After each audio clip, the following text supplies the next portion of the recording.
wabarakatuh. Waalaikumsalam warahmatullahi wabarakatuh. Alhamdulillahirrabbilalamin. Wabihi nasta'in ala umuri dunya waddin. Wassalatu wassalamu ala asyrafil anbiya wal mursalin. Wa ala alihi wa sahbihi ajmain amma ba'du. Baik, selamat pagi rekan dan rekan kita semua. Hari ini kita memasuki materi pelatihan desain dan jurnalistik hari kedua ya.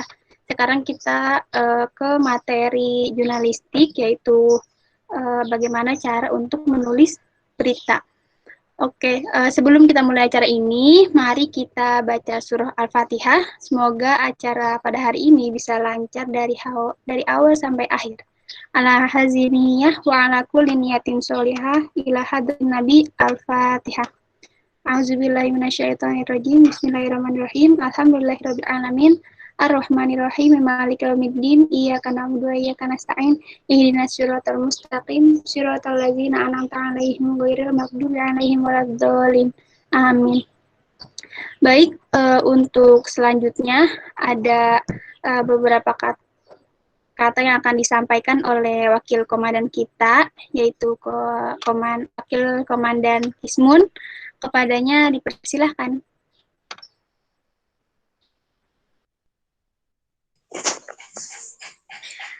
Oke, suara saya terdengar, rekan-rekan kita?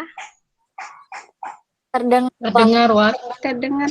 Baik, Assalamualaikum warahmatullahi wabarakatuh. Waalaikumsalam warahmatullahi wabarakatuh. Selamat pagi rekan-rekan kita semua. Semoga rekan-rekan kita dalam keadaan yang sehat, kemudian tetap diberikan nikmat iman, Islam dan ihsan dari Allah Subhanahu wa taala. Hari ini kita akan pelatihan lebih tepatnya pelatihan tentang menulis berita yang akan disampaikan oleh pemateri yang hebat. Sebelumnya saya ucapkan terima kasih kepada pemateri yang sudah join. Kepada Mas Majid, terima kasih sudah menyempatkan waktunya untuk berdiskusi dan bercengkrama dengan rekan-rekan kita di KSR PMI Unit UIN Wali Songo Semarang. Hari ini tetap sama, diikuti oleh semua pengurus beserta dari tim kreatif. Begitu Mas, jadi ada dari pengurus, kemudian ada tim kecil yang dibentuk oleh Kominfo dari KSR, namanya tim kreatif KSR gitu. Nah, saya harap nanti rekan-rekan kita lebih aktif dalam mengikuti pelatihan ini, karena ini merupakan materi yang hebat, materi yang bagus, pematerinya juga hebat. Selain nanti misal teman-teman diajarkan untuk menulis berita, silakan kalau misal kalian ingin bertanya hal apapun tentang dunia kepenulisan, misal nanti masih ada waktu banyak, bisa itu bertanya tentang buletin ataupun bertanya tentang artikel maupun opini lainnya dan lain sebagainya. Silakan dimanfaatkan dengan baik.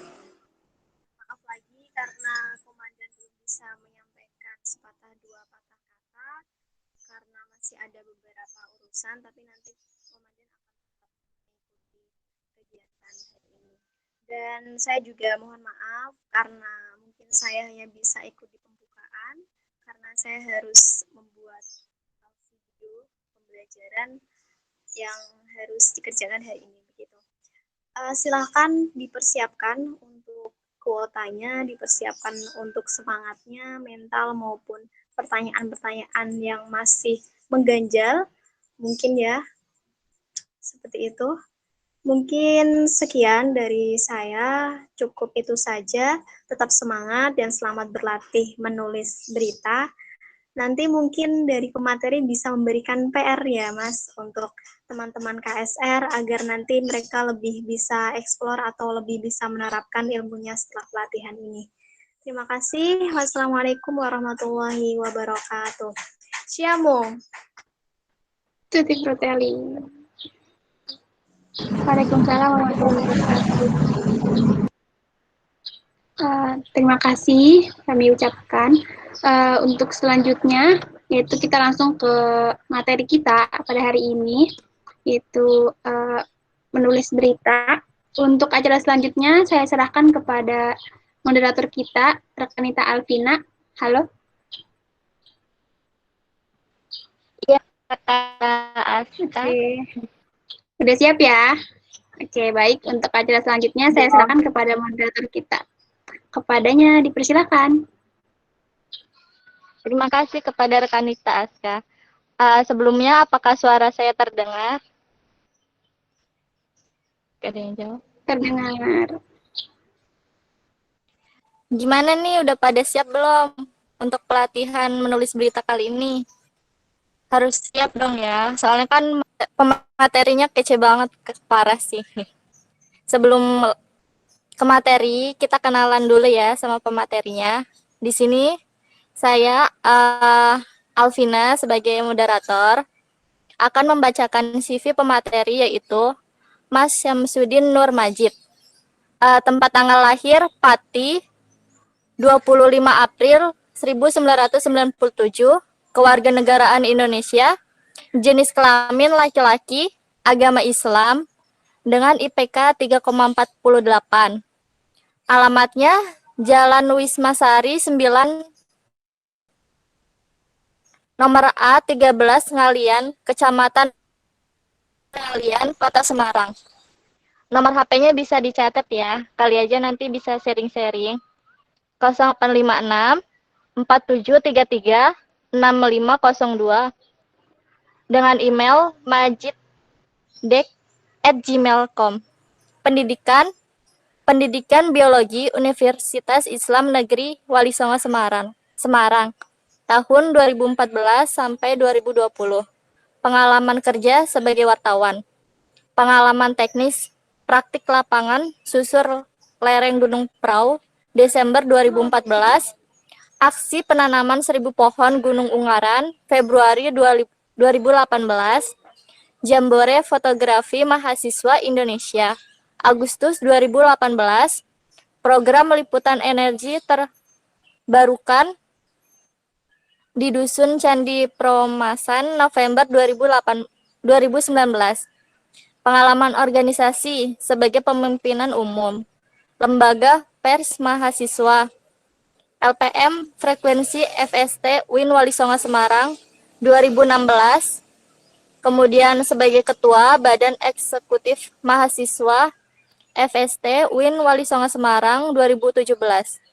Pengalaman isu sukarela, pegiat kajian ekologi dan lingkungan, kelas kajian ekologi politik, kampanye dan aksi penanaman mangrove pesisir Semarang, moderator seminar ketahanan energi DEMA FST Win Wali Songo Semarang tahun 2019, bidang keahlian software CorelDRAW, Adobe Premiere, Microsoft Office.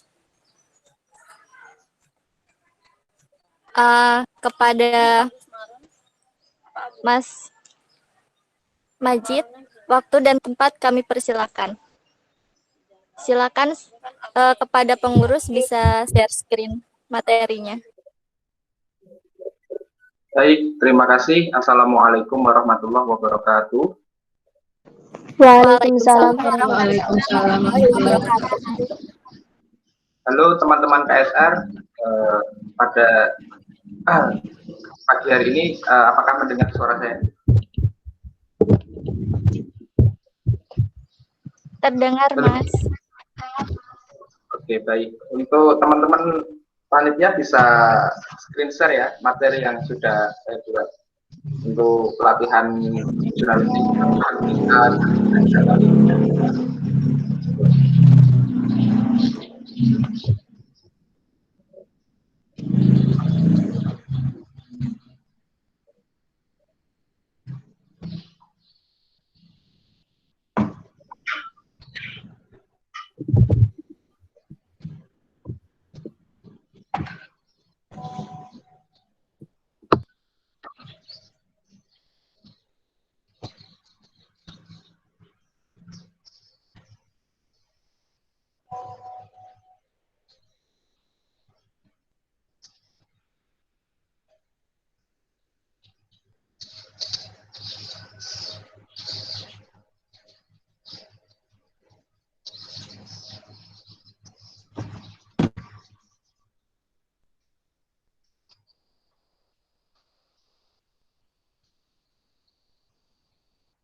Sakit boten, Mbak? Nyai.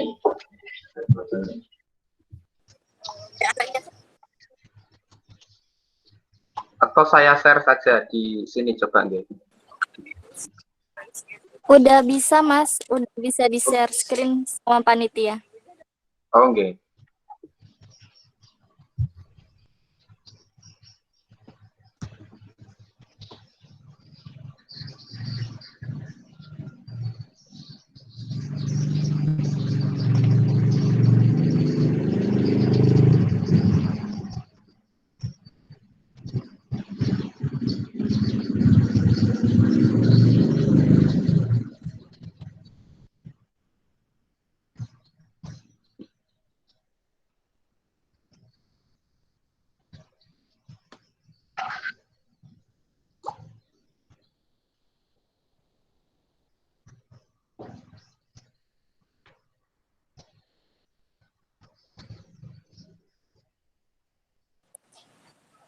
Udah di-share screen di Siti Nurmiyati, Mas.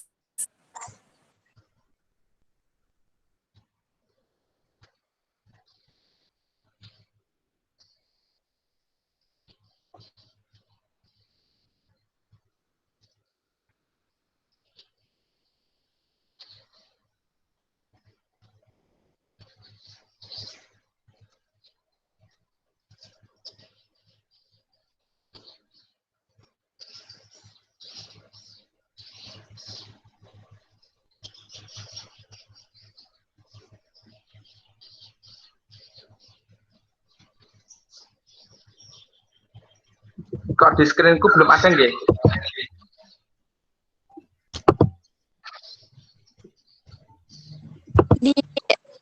Di Siti Nurmiyati, Mas. Oh, Siti Share Nurmiyati. screen ya. Nggih. Oke.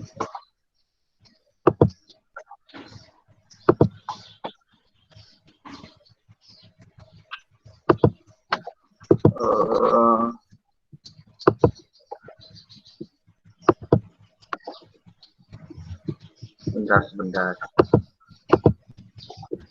Kok belum bisa? Gini aja, aku tak buka PPT ku aja ya. Nanti diikutin saja.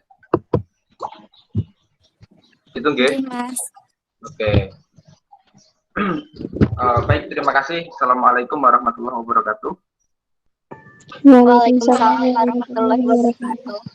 Selamat pagi rekan-rekan di KSR Kom Sukarela UIN Wali Songo Semarang yang pada pagi hari ini melaksanakan pelatihan jurnalistik yaitu teknik penulisan berita. Sebelumnya saya perkenalkan, nama saya Samsudin Nur Majid, alumni biologi ya, UIN Wali Songo. Sekarang saya bekerja sebagai guru tulis di salah satu media. Pekerjaan saya setiap hari berkeliling untuk mencari informasi yang aktual tentunya di Kota Semarang. Oke, terima kasih. Pada kesempatan kali ini saya akan memberikan teknik penulisan berita. Untuk slide selanjutnya bisa ditampilkan. Yang pertama tentang jenis tulisan ya. Kita bicara soal jenis tulisan itu terbagi menjadi 3. Ada fiksi, non-fiksi, dan opini. Fiksi itu teman-teman sudah tahu ya, yang sering baca novel, yang sering baca roman kayak begitu, buku-buku yang bercerita soal fiksi atau fiktif berarti sesuatu yang tulisan yang tidak nyata, fiktif. Ada juga jenis tulisan yang non-fiksi. Non-fiksi berarti nyata. Nah, berita itu masuk dalam kategori jenis tulisan non-fiksi tersebut. Sedangkan ada lagi opini. Opini lebih kepada jenis tulisan yang sebetulnya benar non-fiksi, yang nyata, tapi dikemas dengan cara yang tidak berbentuk berita, kira-kira begitu. Sama-sama dia adalah jenis tulisan yang non-fiksi atau nyata, kira-kira begitu. Itu dari jenis tulisan gitu. Selanjutnya kita masuk ke berita. Berita nanti kita akan berbicara soal pengertian, ciri-ciri, unsur, jenis, dan cara membuat berita, juga teknik untuk membuat berita. Nah, yang pertama. Selanjutnya, apa itu berita?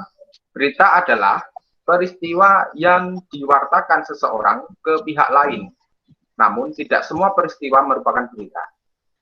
Artinya adalah, berita merupakan sebuah kejadian atau peristiwa yang diberikan kepada orang lain melalui skema-skema tadi, ditulis, ataupun diliput seperti gambar melalui videografis, ataupun dalam berbentuk suara seperti di radio.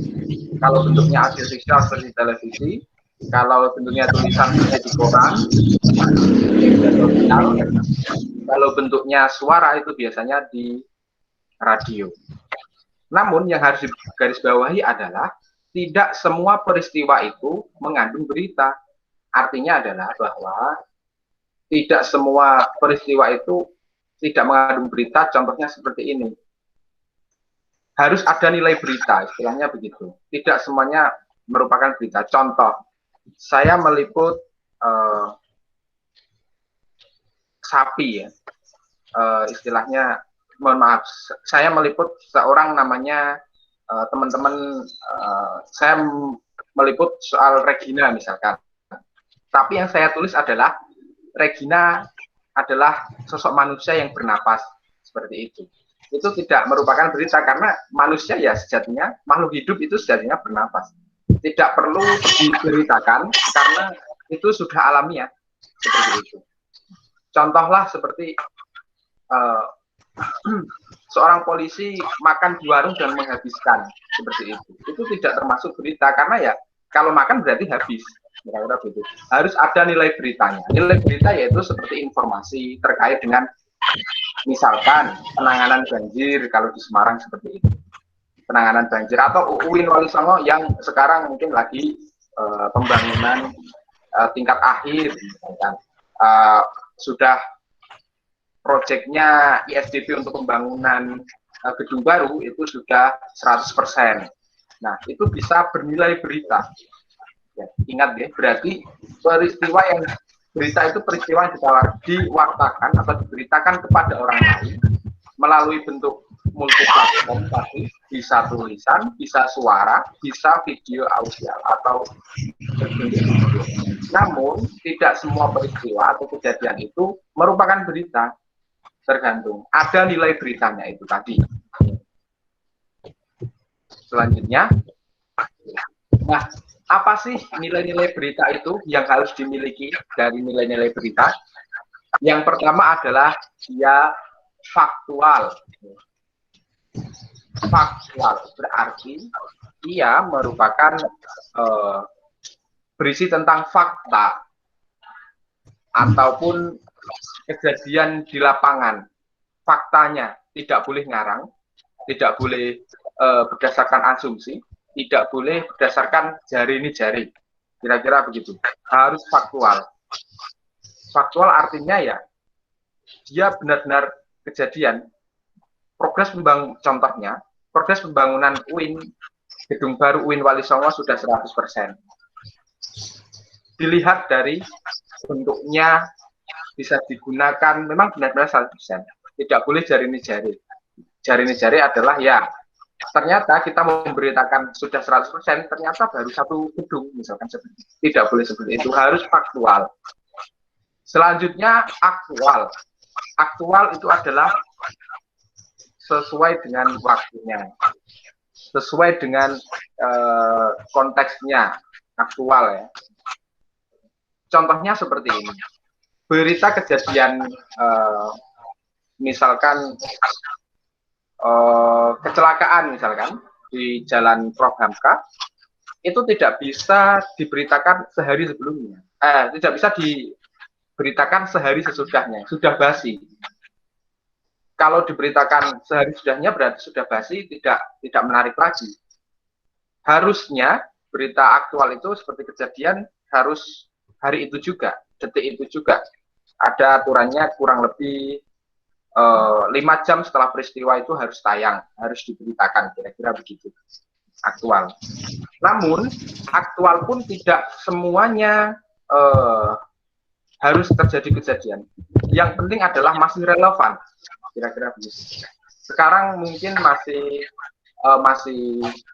UIN Wali Songo masih UAS misalkan, berita tentang UAS masih bisa berlaku, kira-kira begitu. Atau sekarang yang lagi hangat adalah soal tentang Jokowi 3 periode misalkan seperti itu, dan masih tetap dihangatkan, tetap diangkat. Intinya adalah aktual itu bisa, kalau kejadian itu harus segera diberitakan. Kalau angkatnya adalah beritanya itu berupa isu, itu sesuai dengan kehangatan orang yang berbicara, seperti itu. Desas-desusnya seperti itu. Misalkan contoh kunjungan rektor ke kantor UKM KSR misalkan, harus diberitakan hari itu. Tetapi kalau beritanya KSR tentang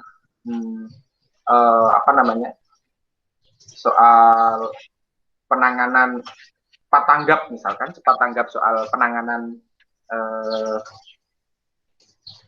dini pasca kecelakaan misalkan seperti itu, dengan mempersiapkan bahan-bahan atau persiapan yang detail, itu sebuah isu misalkan seperti itu.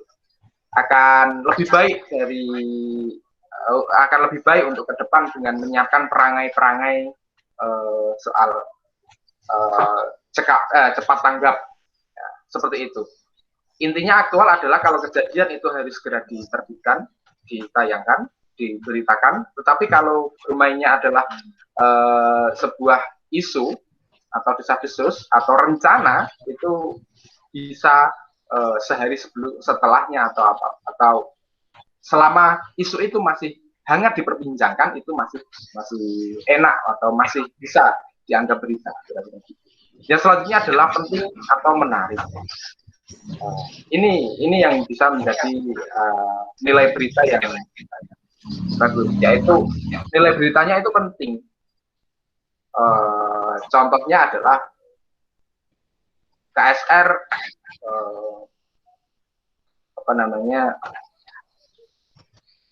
misalkan MOU dengan tim ambulan hebat untuk penanganan cepat tanggap korban misalkan seperti itu. Itu penting sekali dan menarik. Ternyata menarik, contohnya anggota KSR menang dalam lomba cepat tanggap misalkan di tingkat nasional misalkan seperti itu.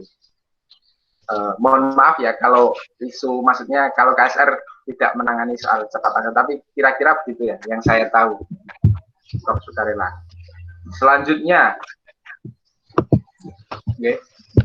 Nah, ini yang paling penting adalah unsur-unsur berita. Apa saja sih yang harus atau yang terdapat dalam sebuah berita itu? Tentu kita sudah tahu ada 5W1H, yaitu apa, di mana, kapan, siapa, mengapa, dan bagaimana. Ya, apa yang terjadi dan di mana kejadian itu, kapan kejadian itu, siapa yang terlibat dalam peristiwa itu, kenapa kejadian itu bisa terjadi, dan bagaimana peristiwa itu terjadi. Itu bisa bisa dirangkai. Minimal mungkin dalam sebuah berita itu harus ada 5W1H ini. Apa yang terjadi,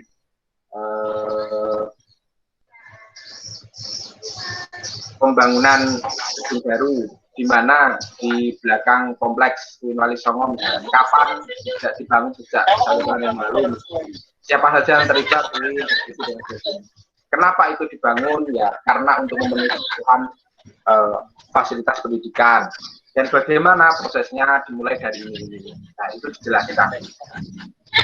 Unsur-unsur berita harus mewakili 5 unsur. Itu yang paling penting. Selanjutnya, nah, ternyata berita itu ada beragam jenisnya. Dan dibagi menjadi ada gaya sajian dan ada gaya liputan. Gaya sajiannya itu bisa berupa track news dan feature. Track news adalah berita langsung.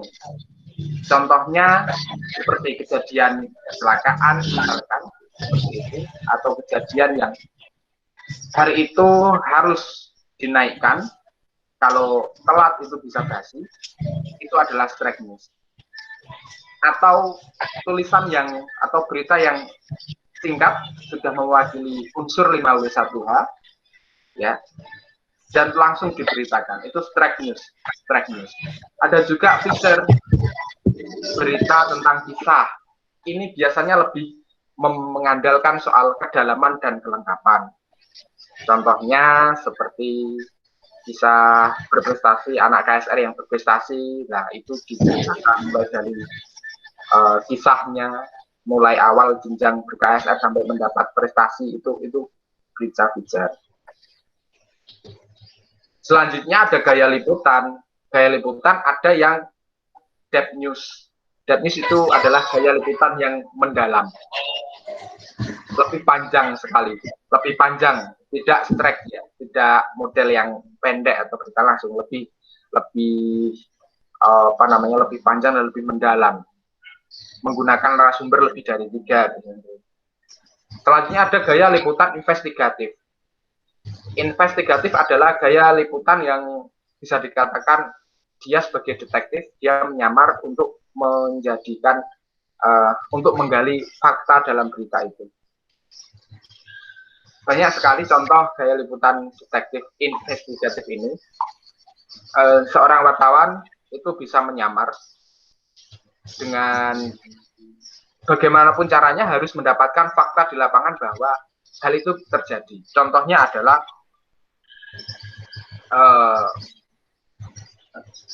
seperti kita mengetahui di lapas misalkan. Di lapas itu ternyata kita ingin membuktikan bahwa ada diskriminasi untuk warga binaan lapas. Itu yang dilakukan oleh beberapa cerita-cerita senior wartawan ya.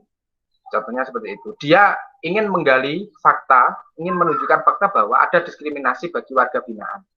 Bagi yang korupsi, narapidana korupsi itu lebih diistimewakan dibandingkan dengan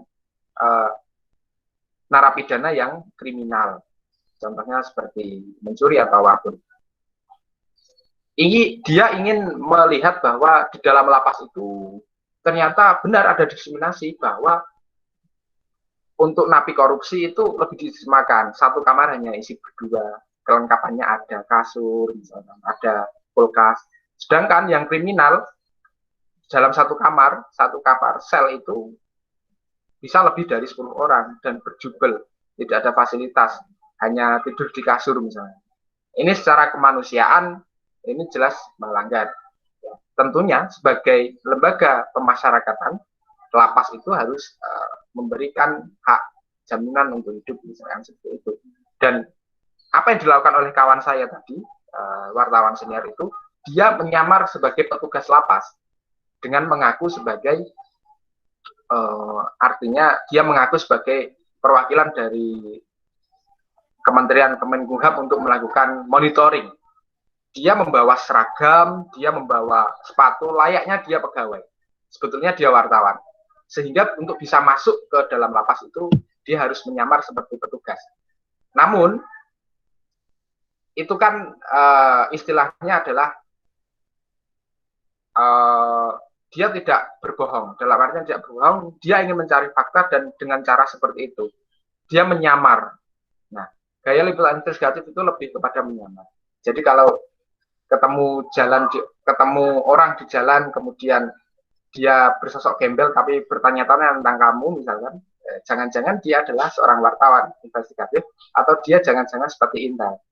Ya, gaya liputan investigasi itu seperti kalau di kepolisian ya seperti Intel itu tadi, dia menyamar kemana-mana untuk mencari sebuah informasi atau kebenaran faktanya itu. Bahkan tidak jarang yang menggunakan ID card palsu untuk tidak diketahui orang. Biasanya kalau isu-isu sensitif, korupsi atau apapun itu, kadang wartawan itu membutuhkan ID card yang palsu untuk menyembunyikan datanya, ID card-nya. Misalkan isu yang sensitif itu tidak mau diliput atau diwawancarai oleh kategori media-media nasional seperti Kompas, seperti Metro TV, seperti apapun itu. Maka untuk bisa menembus itu, seorang wartawan harus menggunakan ID card ID card media yang bodong, istilahnya begitu ya, yang tidak terkenal, untuk bisa meyakinkan bahwa untuk bisa menggali lebih dalam tentang informasi itu. Itu gaya liputan sih. Tapi lebih banyak untuk berita itu ya straight news, ya berita langsung itu, kejadian itu lebih banyak sekali. Selanjutnya, nah, bagaimana sih cara untuk membuat berita itu? Yang pertama adalah tentukan tema dulu. Mau temanya apa? Teman-teman KSR kalau mau buat berita rilis, mau tentukan temanya apa? Oh, soal soal kegiatan bersama dengan teman-teman yang lain, soal soal workshop KSR misalkan. Kemudian cari bahan itu bisa disebut dengan reportase. Bisa melakukan dengan riset data, bisa melakukan wawancara dan observasi. Riset data berarti kalau teman-teman ingin membuat berita soal cara untuk cepat tanggap, ya riset data soal cara untuk cepat tanggap. Atau dengan wawancara dengan, biasanya KSR itu namanya siapa nih? Kalau biasanya instansi luarnya kepada siapa biasanya kerjasamanya? Pada Badan Penanggulangan Bencana Daerah misalkan, bisa menggunakan BPDB, atau dengan puskesmas bisa, atau dinas kesehatan juga bisa wawancara terkait dengan isu yang ingin diberitakan. Kemudian melakukan observasi, ini pengamatan lapangan kalau ada kejadian. Tuh, misalkan teman-teman KSR membantu waktu banjir di Genuk misalnya seperti itu, ingin memberitakan bahwa banjir masih berlangsung dengan pengamatan itu. Setelah cari bahan, kemudian disusun. Nah, teknik penyusunan berita ini yang penting ya, yaitu piramida terbalik. Seperti segitiga, ya, tapi segitiga terbalik atau piramida terbalik. Yang pertama berisi dengan judul. Judul itu harus mewakili seluruh berita. Orang yang membaca judulnya itu sudah istilahnya sudah tahu bahwa berita ini tentang ini. Kemudian ada teras berita. Gitu. Teras berita itu istilahnya dalam berita itu disebut dengan lead. Ini berisi informasi yang sangat penting, sangat penting. Misalkan soal kecelakaan atau cepat tanggap dari KSR itu, yang ditulis pertama kali untuk sebuah tubuh berita di teras berita itu harus soal itu, tidak boleh melenceng. Cara penanganan cepat tanggap yang baik, tapi nulisnya soal apa misalnya,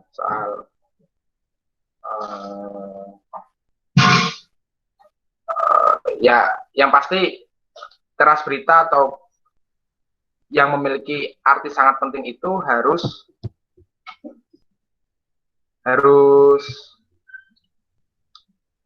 diberitakan lebih awal, lead-nya lebih awal. Contohnya KSR UIN Wali Songo mengadakan pelatihan jurnalistik untuk menambah wawasan penulisan bagi anggota. Itu yang paling penting. Jangan menulis berarti KSR Wali Songo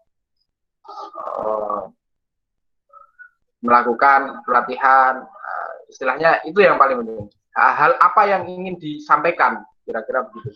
Kemudian ada tubuh berita. Tubuh berita itu bersifat penting, dan yang terakhir itu kurang penting. Makanya modelnya adalah segitiga terbalik. Penting berisi tentang kutipan-kutipan narasumber untuk memperkuat datanya, memperkuat isi berita itu. Dan yang terakhir itu berisi kurang penting dalam artian ya informasi yang tidak terlalu penting, misalkan dilaksanakan selesai pukul 10, tidak boleh ditarik di atas, harus informasi yang kurang penting itu harus di bawah.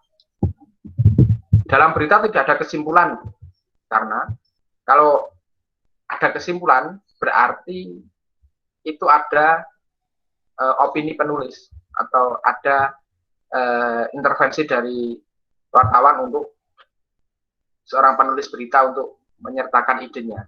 Padahal berita tidak boleh seperti itu. Jadi tidak ada kesimpulan dalam berita. Selanjutnya, contoh ini.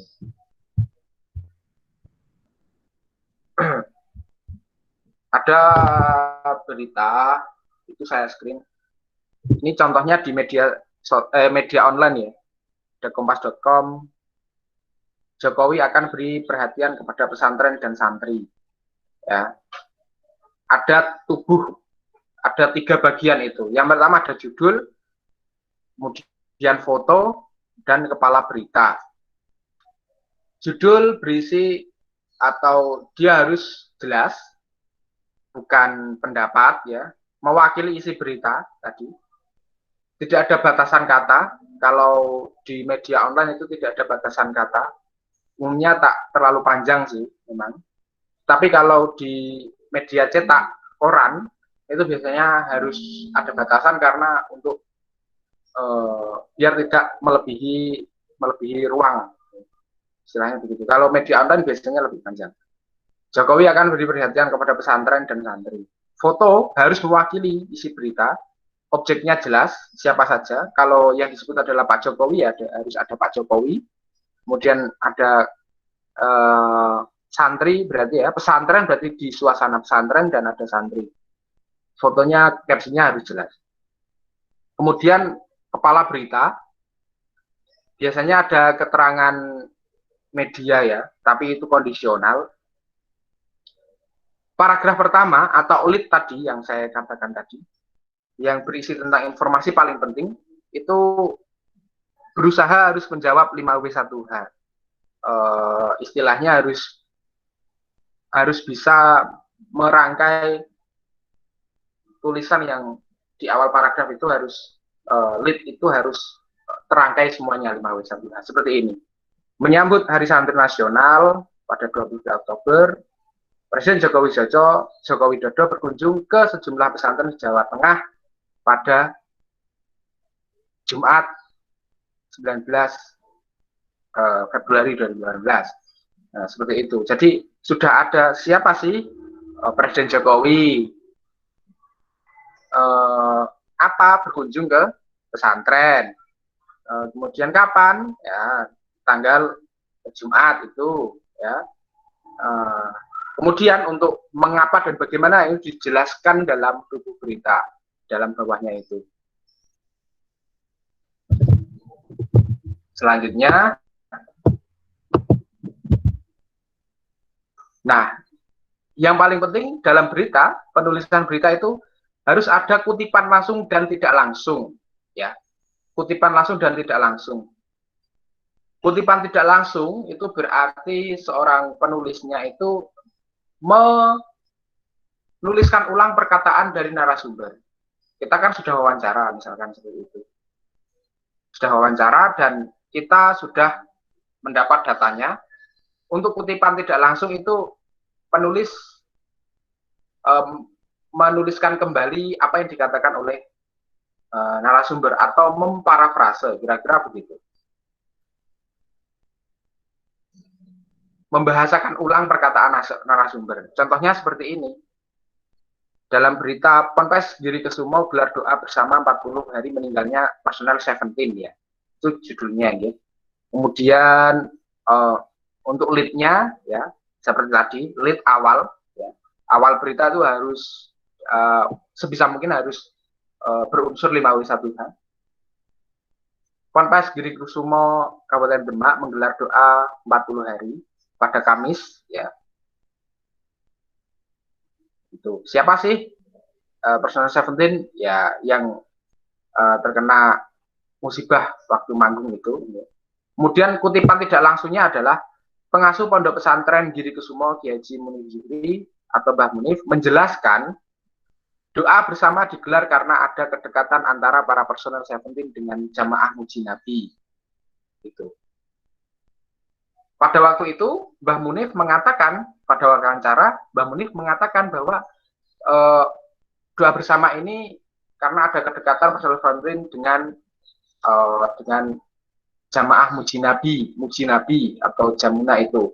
Nah, kemudian dibahasakan ulang oleh penulis dengan kutipan tidak langsung. Tetapi bahwa tulisan ini memang benar-benar perkataan dari narasumber gitu. Namun dibahasakan menjelaskan bahwa doa bersama digelar karena ada kedekatan antara personel Seventeen dengan jamaah Muji Nabi. Itu lebih dibahasakan ulang oleh penulis atau wartawan, tapi tidak mengaburkan fakta. Ya, tidak mengaburkan fakta. Kemudian ada kutipan langsung. Kutipan langsung itu biasanya diawali dengan tanda petik 2 di awal. Nah, kutipan langsung ini harus sesuai dengan perkataan narasumber. Tidak boleh ada perkataan yang dikurangi maupun ditambahi. Harus benar-benar perkataan. Kutipan langsung berarti semoga husnul khotimah, semoga diberikan jalan yang lancar menghadap Allah dan diakui sebagai umat Nabi Muhammad. Tutur Mbah Munif. Ingat ya, di belakang kutipan langsung itu harus dicantumkan ucapan siapa narasumbernya itu. Tutur Mbah Munif, ucap Rektor Warisongo, atau kata Komandan KSR, misalkan seperti itu. Kutipan tidak langsung berarti membahasakan, ya. Kalau kutipan langsung, dia harus perkataan asli narasumber. Gitu. Fungsinya yaitu mempertegas kalimat tidak langsung, menambah informasi, dan jangan mengulang kalimat sebelumnya. Diusahakan jangan mengulang kalimat sebelumnya. Tidak mengulang kalimat sebelumnya ya berarti kalau Mbah Munif mengatakan misalkan digelar kedekatan antara santri dan personel Seventeen dengan Jamuna, berarti kutipan langsungnya diusahakan jangan sama seperti itu. Begitu. Oke, itu untuk gambaran umum berita, ya. Ini saya kutip berita online karena untuk bisa dicomot, ya. Istilahnya bisa untuk jadikan contoh. Kalau berita koran itu lebih panjang lagi dan biasanya lebih mendalam, lebih dari satu narasumber itu berita di koran-koran. Namun karena berita online, karena mengandalkan kecepatan, ini model strike news ya. Ini model strike news, sekali lagi. Model strike news berarti kejadian yang harus diberitakan. Kalau ini diberitakan sehari sudahnya sudah basi, karena doa bersamanya sudah selesai. Gitu. Kalau hari itu juga berarti ya memang masih belum basi istilahnya begitu. Ya. Nah, ini yang paling penting juga. Dari tadi memang penting banget berita. Nggak ada yang nggak penting. Kita akan membahas tentang selanjutnya teknik wawancara. Untuk mendapatkan sebuah berita, salah satunya dengan wawancara tadi. Selain riset data dan observasi, kita harus wawancara dengan narasumber. Ya, pertama narasumber. Carilah dari yang paling kompeten. Carilah yang paling kompeten. Dalam artian narasumber itu ada narasumber 1, narasumber 2, narasumber 3, sampai berapa lapis narasumber. Penting, sangat penting, penting, dan tidak penting. Contohnya soal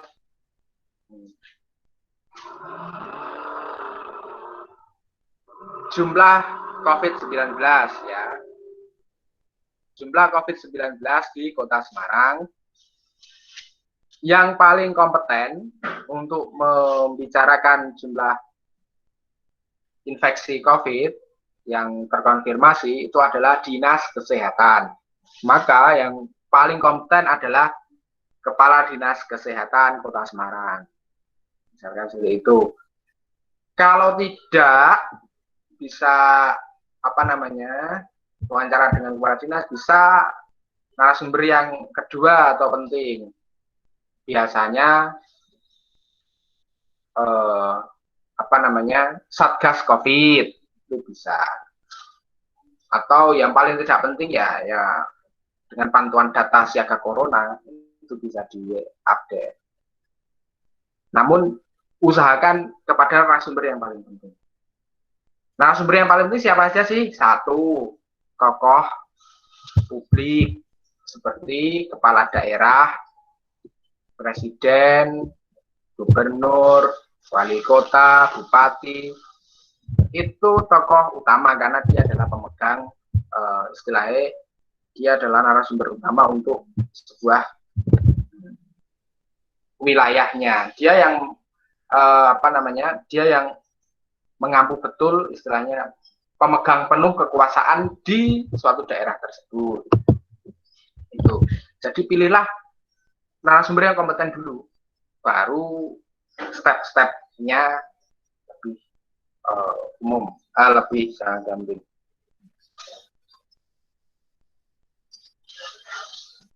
Tetapi juga harus sesuai dengan isu yang diangkat. Saya contohkan seperti satpam bisa lebih pas atau lebih baik atau lebih pas dari kepala sekolah kalau berbicara soal keamanan kampus, keamanan sekolah. Pak Satpam kampus itu bisa lebih menjadi narasumber yang utama untuk penanganan soal pengamanan kampus daripada Pak Rektor. Misalkan seperti itu. Dengan mengambil judul berita soal pengamanan kampus, ya kira-kira begitu. Kemudian yang disiapkan adalah wawancara yang disiapkan adalah list pertanyaan. List pertanyaan. Artinya adalah jika kamu mewawancarai narasumber A dengan 3 pertanyaan, ke narasumber B juga 3 pertanyaan, tidak boleh timbang. Biar datanya adalah imbang. Kenali narasumbernya. Buat janji, alat wawancara, perekam, foto, video, terserah. Ya, sesuai dengan tradisi setempat. Ulun, ya seperti itulah. Pakaian dan gaya bahasanya. Kemudian ada wawancara, gitu. Pertama perkenalan. Selamat siang, Pak Imam Taufik. Saya dari LPM Frekuensi mau bertanya, Pak, soal ini.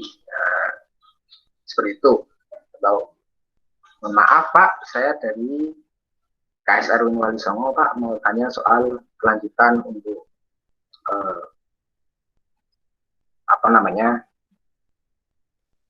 soal dana muawanah, itu dana muawanah. Dana DIPA untuk KSR, Mas. Pak. Ya, perkenalan lah, ada wawancaranya. Jalin hubungan baik, kalau setelah selesai wawancara itu boleh minta kontaknya. Caranya juga berbeda, ada wawancara langsung dengan janjian dulu, ketemu, atau dengan doorstop. Doorstop istilah itu nyegat ya, istilahnya nyegat, nyanggong. Saya tulisan nyanggong. Nyegat itu istilahnya negat seperti gini. Kita sedang di luar nih, penulis berita, wartawan sedang di luar, nongkrong-nongkrong di Simpang 5. Kebetulan ada Pak Kepala Dinas Kesehatan itu lagi main bersama keluarga. Nah, karena ingin mengetahui perkembangan COVID misalkan, ya kita temui langsung, biasanya seperti itu. Tapi tetap dengan adabnya tadi, Pak, saya media ini dari ini. Nah, itu biasanya untuk menggali informasi yang lebih jauh sih. Biasanya kalau janjian nggak ketemu, ya biasanya dengan doorstop itu tadi, yang biasanya kepada tokoh-tokoh publik yang super sibuk, biasanya itu menggunakan doorstop. Ketika kunjungan Pak Ganjar ke UIN misalkan seperti itu, pasti ada wartawan yang mengikutinya untuk menanyakan sebuah perkembangan atau isu-isu yang terjadi di Jawa Tengah. Itu namanya doorstop. Wartawan tidak istilahnya tidak wawancara ke kantor gubernur secara langsung. Atau wawancara secara tidak langsung, yaitu bisa melalui telepon atau WA. Telepon, maaf Pak, saya telepon sebentar untuk wawancara. Oh iya, silakan Mas. Ya Pak, saya dari ini soal mudik Pak. Bagaimana ya Pak soal persiapan mudik? Ya mudik kan dilarang Mas. Berarti persiapannya apa aja Pak dari Dinas Perhubungan Jawa Tengah? Seperti itu. Ya seperti itu, dengan adabnya yang lebih diutamakan. Atau dengan WA. WA itu seperti jenengan tanya soal lewat WA itu tadi. Pak, mohon maaf soal persiapan untuk mudik lebaran bagaimana ya? Oh, kami mengikuti instruksi pemerintah, Mas, dengan membatasi jumlah kendaraan yang masuk. Nah, itulah kutipan yang harus atau data yang harus diambil melalui sambungan telepon tadi atau melalui pesan singkat WA. Okay. Tetapi dalam wawancara tidak langsung itu pastikan bahwa perkataannya narasumber itu boleh untuk ditulis. Biasanya ya ini berita soal sensitif ya.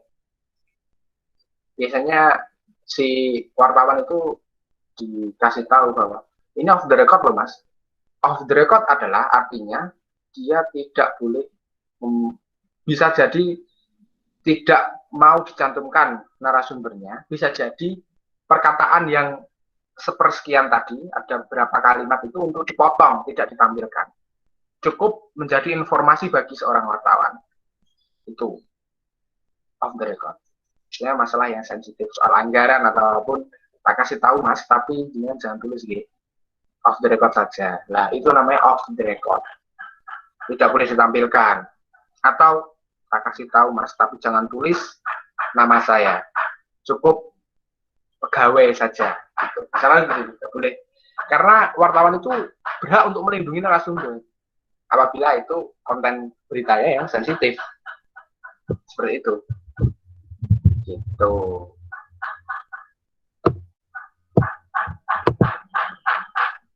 Oke, selanjutnya setelah wawancara kita harus mengetahui kode etik jurnalistik ya. Pekerjaan sebagai wartawan itu tidak seenaknya sendiri, tidak semaunya sendiri, harus mengikuti ada kode etik jurnalistik sesuai dengan ada 11 pasal ya, antara lain independen, beritanya akurat dan berimbang, tidak menyuap dan tidak menerima suap, tidak membuat berita bohong dan berbau sara. Itu yang paling penting kode etiknya. Mungkin itu yang dapat saya sampaikan untuk materi penulisan berita. Selanjutnya untuk pertanyaan dan saran ya, atau ingin yang lebih jelas lagi, saya kembalikan ke moderator. Monggo Mbak.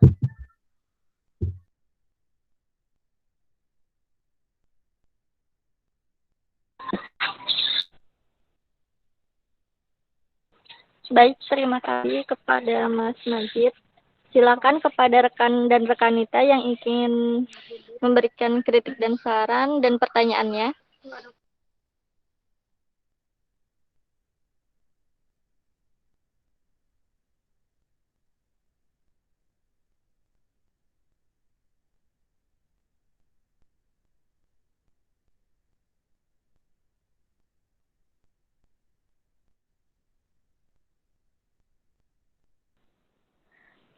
Saya mau bertanya, moderator. Langsung Iya, apa di silakan chat komentar? langsung nggak apa-apa. Oh ya, saya Regita Dewi Ramdhani mau bertanya nih Mas Masjid. Kalau semisal dalam berita kan itu kan biasanya tuh kan highlight-nya itu kan pertamanya itu kan kadang-kadang kata-katanya itu zaman sekarang kan banyak yang kayak terlalu melebih-lebihkan begitu. Nah itu pandangan dari Mas Masjid sendiri sebagai yang pernah sering membuat artikel berita dan liputan itu bagaimana ya? Apakah dibenarkan seperti itu sebenarnya? Terus bagaimana cara kayak etika yang baik untuk wawancara sama orang yang misal agak susah untuk diwawancari seperti orang penting gitu. Terima kasih. Oke. Terima kasih Mbak untuk pertanyaannya. Bahwa yang pertama, bagaimana sih soal tagline ya? Saya nyalip ya, biasanya awalan berita yang dilebih-lebihkan seperti itu. Kembali lagi pada jenis berita tadi, ada yang strike news dan ada yang feature. Strike news itu adalah berita langsung. Berita langsung kaidahnya ya, secara kaidah ya tidak boleh dilebih-lebihkan dan tidak boleh dikurangi, harus sesuai dengan kejadian itu.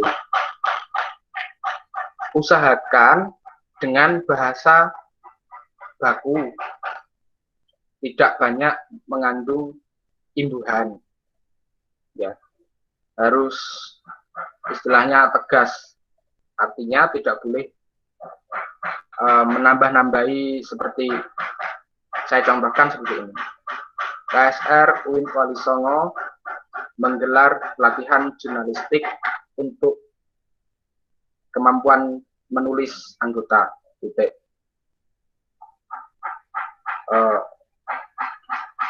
Pelatihan jurnalistik tersebut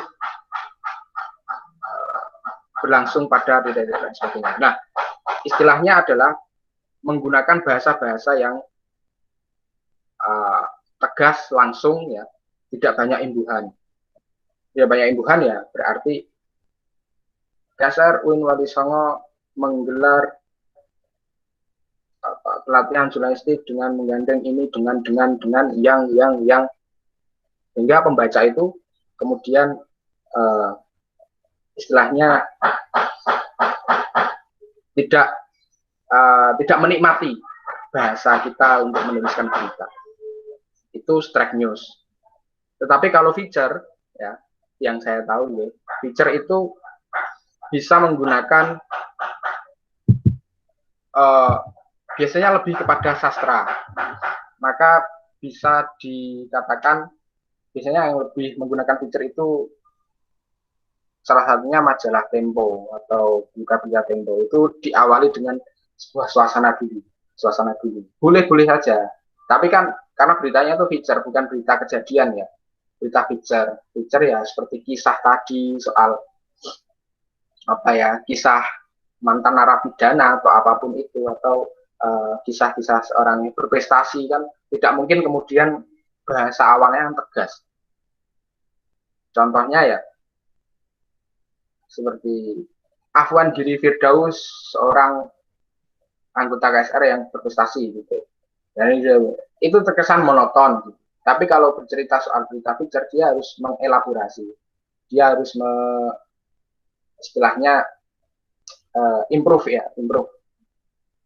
Saat dia menceritakan suasana waktu liputan misalkan seperti itu, dia menceritakan soal suasana. Saya pernah mewawancarai seorang petani ya di Demak untuk sebuah tulisan itu, tentang hama tikus misalkan. Itu kan kejadian yang sering terjadi karena permasalahan petani dengan hama tikus. Ya. Saya mengalih berita dengan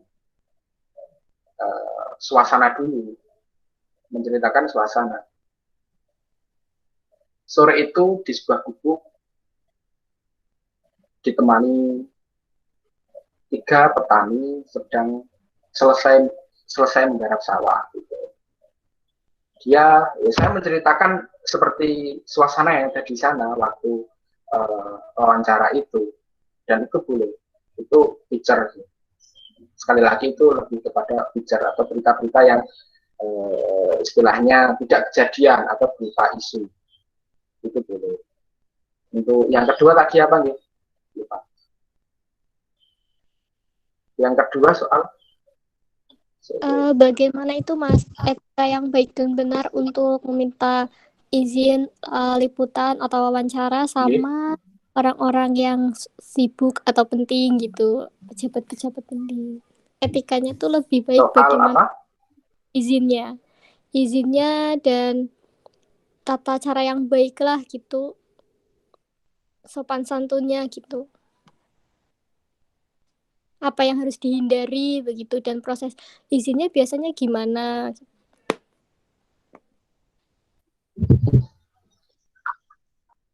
Oh, untuk wawancara nggih. Nah, untuk wawancara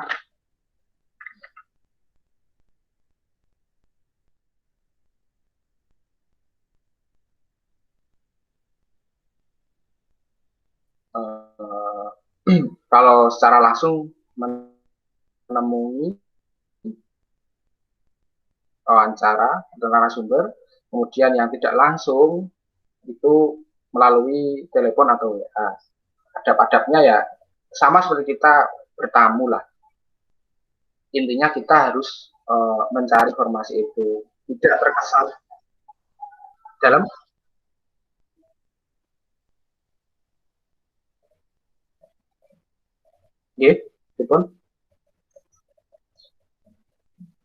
intinya adalah bahwa kita ingin mencari sebuah informasi, tetapi dengan cara yang bagus, tidak menodong ya, istilahnya wartawan bisa menodong. Pak, ini piye Pak, soal ini Pak, kadang itu juga perlu, tapi itu dalam konteks di lapangan biasanya seperti itu. Bisa untuk memberikan ketegasan. Loh Pak, ini piye Pak, ini durung di aspal loh, jalannya ini sebagainya. Kadang wartawan seperti itu. Tapi itu untuk menegaskan bahwa kalau memang kejadian itu atau isu itu memang benar-benar harus diselesaikan. Tapi kalau soal soal isu soal apa namanya, ya yang tidak terlalu riskan ya menggunakan adab asor lah kira-kira, harus sopan. Ya menggunakan budaya setempat. Ya pakai baju, pakai sepatu yang rapi, intinya sih itu.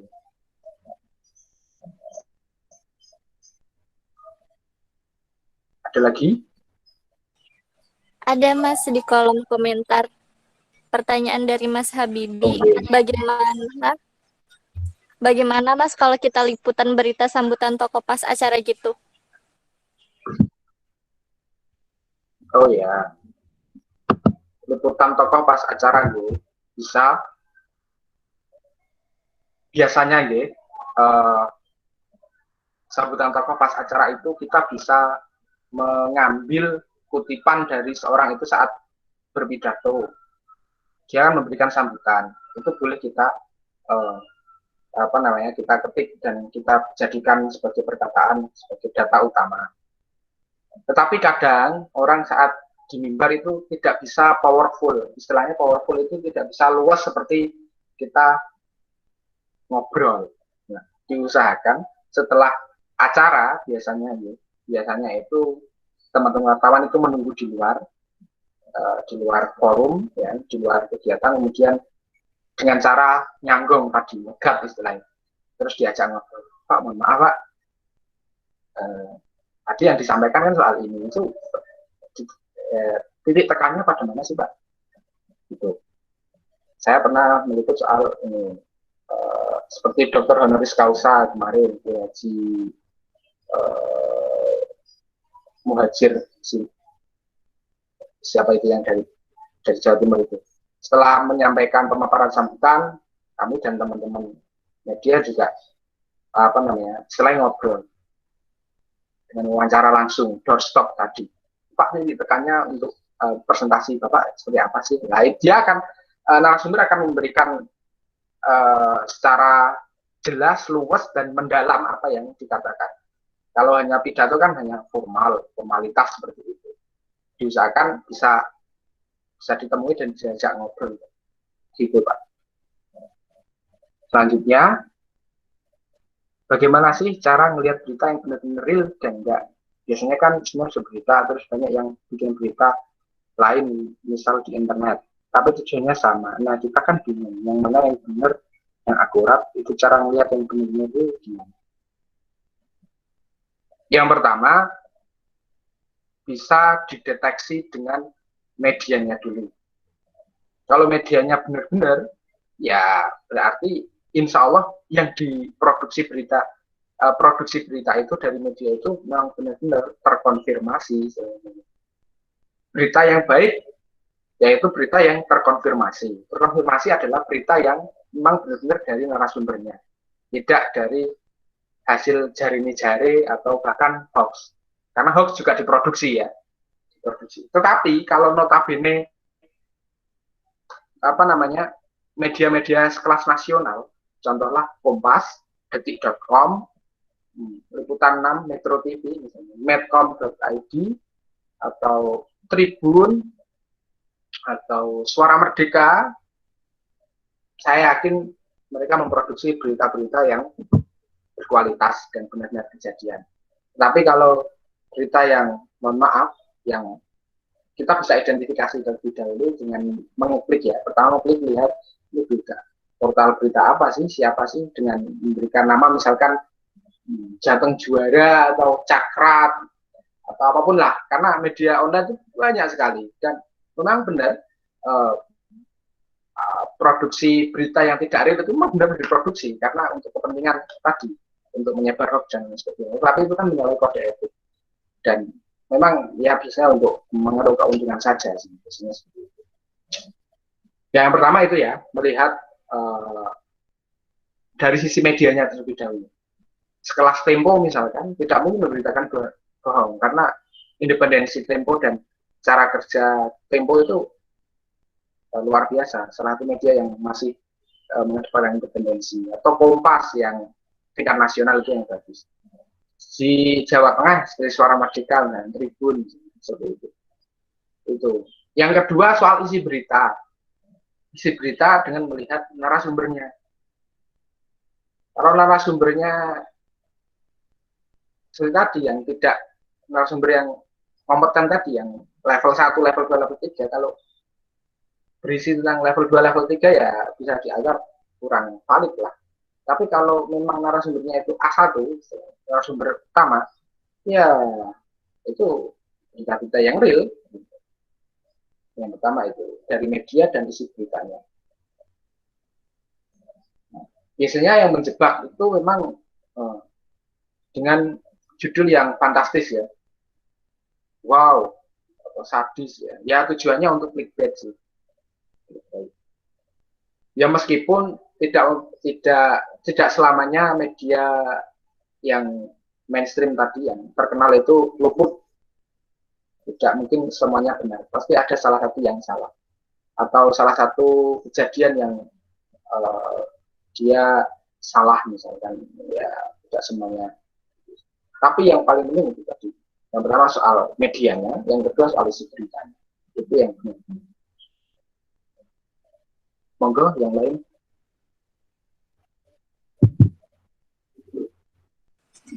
Gimana rekan dan rekanita? Apakah cukup atau masih ada pertanyaan?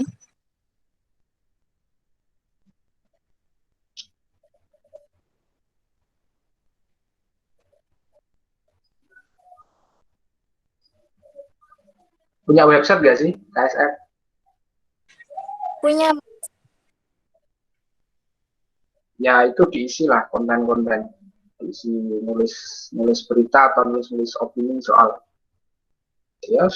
kegiatan, kan bisa dimaksimalkan. Nggih, Mas.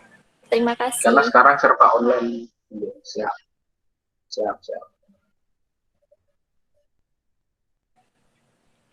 Masih ada pertanyaan, Mas, dari Ini Mas ada lagi. Habibi di kolom komentar. Berarti, siap.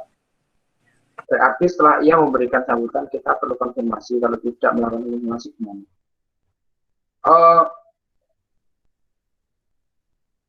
Tergantung dengan situasi. Ya. Tergantung dengan situasi. Yang pertama soal isu yang diberikan. Isu yang kita angkat. Ya. Kebetulan narasumber itu, tokoh misalkan,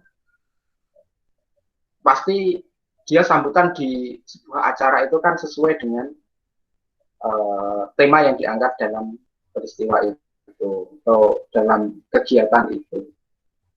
Nah, otomatis kalau kita mau mengangkat soal kegiatan itu, ya lewat sambutan pun bisa diklaim atau bisa digunakan sebagai kutipan. Tak perlu konfirmasi. Karena memang benar-benar kita kan mengamati mereka atau Pak narasumber itu yang memberikan informasi terkait dengan peristiwa itu. Dan kita pun mengamati. Tujuan konfirmasi itu biasanya kalau kita tidak tahu. Dalam artian, misalnya soal isu. Atau narasumber di acara itu, tapi kita mau mengangkat soal lain. Nah, kita perlu konfirmasi dan memenuhi itu. Jadi tergantung isu apa yang ingin kita angkat. Kalau hanya sekedar kejadian atau acara itu ya cukup dengan mengutip pidatonya atau dalam sambutannya dijelaskan saja. Dalam sambutannya ia mengatakan melunya bla bla bla bla bla. Begitu. Tapi kalau kita ingin bertanya lebih jauh soal perkembangan dan sebagainya ya mungkin butuh konfirmasi ataupun kalau ingin bertanya hal lain di luar dari acara itu ya kita harus konfirmasi ulang gitu sih.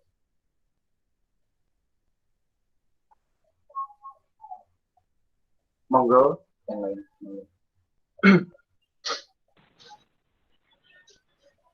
Gimana kan Habibi? Siap. Siap.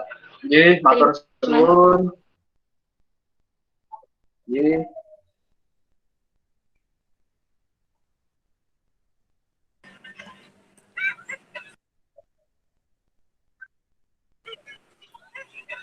Sepertinya udah Kegiatan yang cukup. menarik biasanya di KSR. Yeah.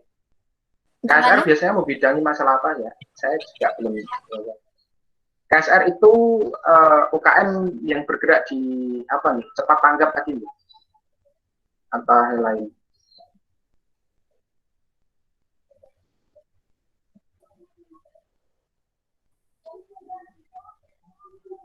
Halo?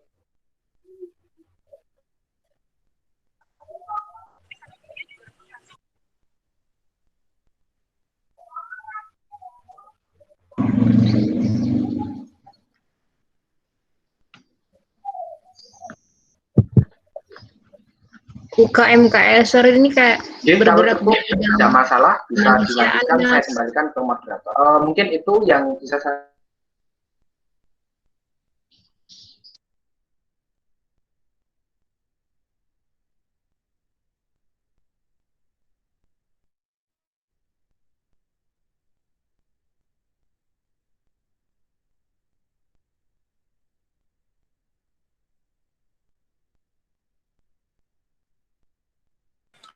Gimana, Mas?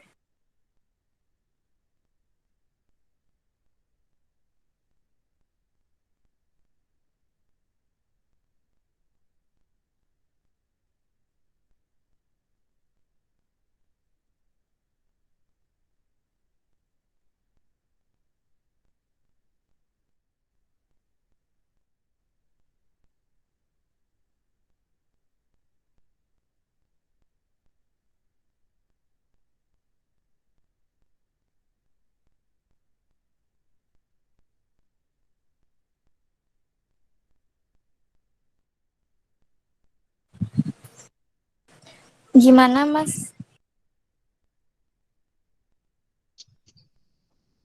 Materinya ya, lift kayaknya, Vin.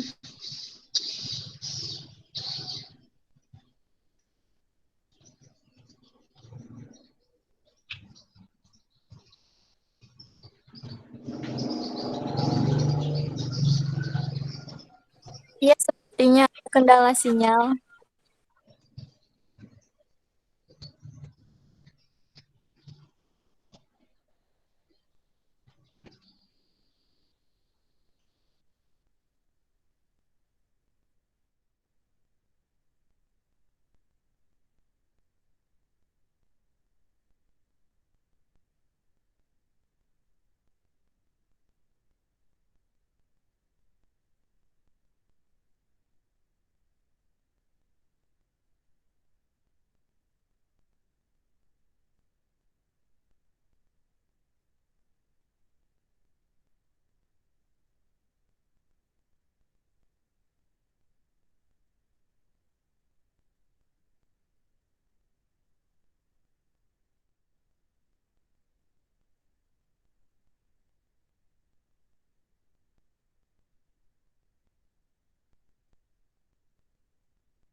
Sebentar, Nggih, rekan dan rekanita. Oke.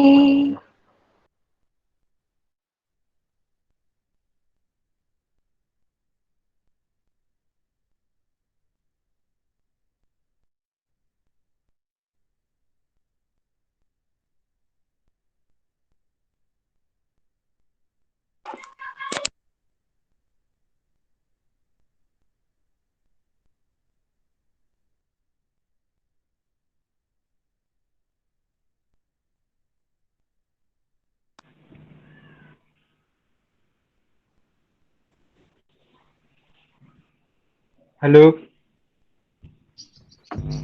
Iya, halo Mas. Ya, halo Mas. Oke.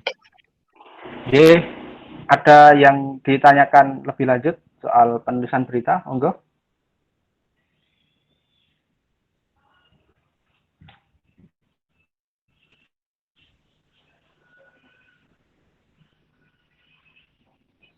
Gimana rekan dan rekanita? Apakah masih ada pertanyaan?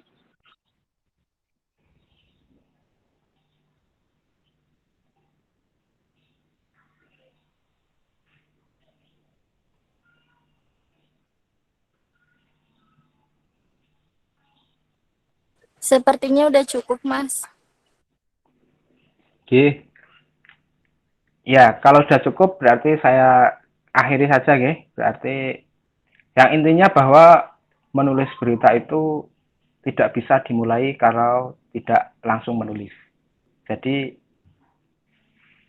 segera lakukanlah kegiatan-kegiatan untuk menulis berita dengan teknik-teknik seperti tadi, melalui wawancara, observasi, ataupun riset data. Intinya itu, terima kasih kepada teman-teman KSR sudah bisa sharing-sharing dan bisa bersama belajar bersama tentang penulisan berita. Okay. Cukup sekian, apabila ada perkataan yang kurang berkenan, saya mohon maaf yang sebesar-besarnya. Terima kasih. Wassalamualaikum warahmatullahi wabarakatuh. Waalaikumsalam warahmatullahi wabarakatuh. Terima kasih, Mas. Nggih. Terima kasih, Mas. Nggih. Selanjutnya ada penyerahan sertifikat sebagai kenang-kenangan dari KSR kepada Mas Majid. Nggih. Kepada panitia, silakan di-share screen. Nggih.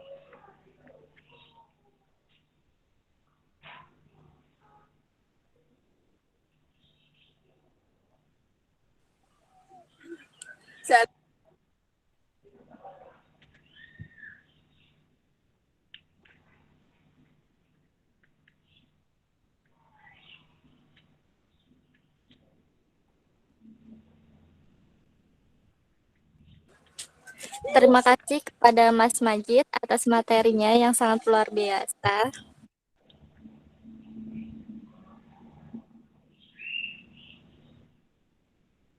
J, terima kasih untuk rekan-rekan di KSR. Semoga bisa membantu teman-teman dalam menulis reportase atau berita. Terima kasih, G. Sun. Iya, terima kasih Mas. Selanjutnya ada sesi foto bersama dengan pemateri. Silakan kepada rekan dan rekan kita bisa on cam semua ya.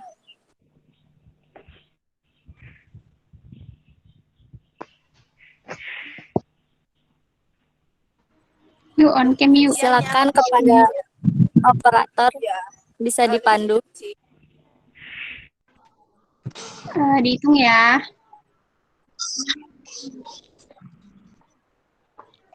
Oke. 1, 2, 3.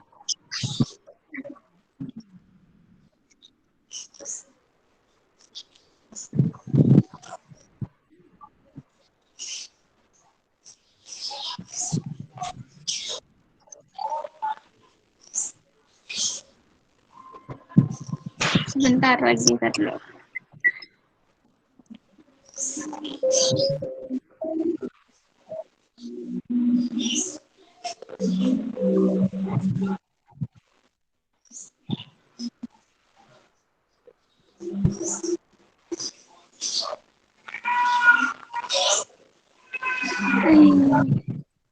Ya, sekali lagi ya.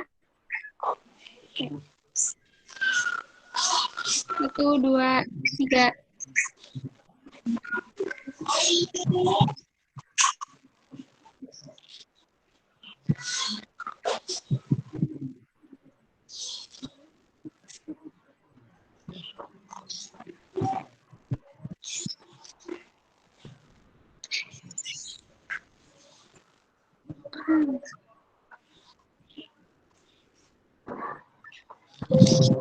Oke, sip, sudah.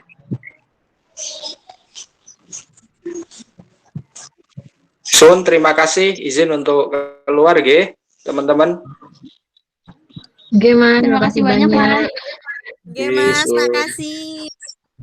Terima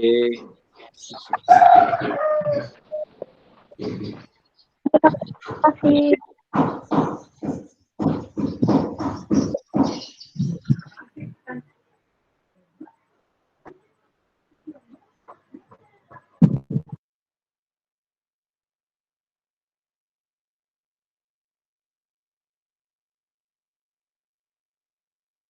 Terima kasih kepada rekan Nita Aska yang telah membantu share screen sebagai dokumentasi. Baik, saya tutup. Jadi kesimpulan dari berita ini, jadi berita merupakan jenis karangan non-fiksi, ya, di mana dari pengertian sendiri adalah peristiwa yang diwartakan seseorang kepada pihak lain. Tadi juga udah dijelaskan beragam jenis dan unsurnya.